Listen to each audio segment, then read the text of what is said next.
ক্ষমতার অহংকার দেখাবি না। আসসালামু আলাইকুম। টাকা পয়সা দেখাবি না।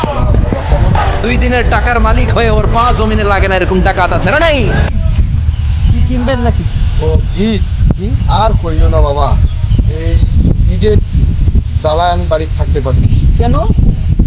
বাড়ির থেকে বলতেছে ভালো বাড়ি না করলে ভালো বউ আসবে না, ভালো বাড়ি না করলে কেউ দাম দিবে না, ভালো পরিবেশ না করলে কেউ সম্মান করবে না। এই জন্য আমি চিন্তা করলাম যে একটা ঈদ কিনে নিয়েছে, একটা ভালো বাড়ি বানাবো বাবা। আমি দুনিয়ার বাড়ি করার জন্য সবাই পেরেছে।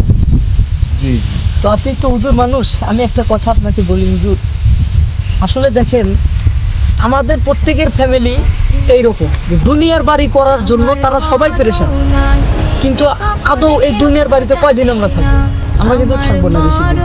এখন মনে করেন আমরা যে অনন্ত অসীম, মনে করেন কত কাল যে থাকবো আমরা পরকালীন জীবনে, আমরা কিন্তু কবরের ঘরের জন্য কেউ চিন্তা করি না। ওখানে কিভাবে থাকবো?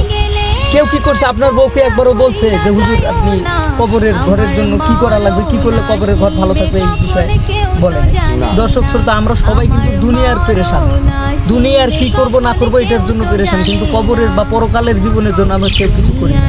তো আল্লাহ যেন আমাদের সবাইকে হেদায়েত দান করে। ঠিক আছে হুজুর, নেন ইট নেন, সমস্যা নাই, তবে চিন্তা করেন।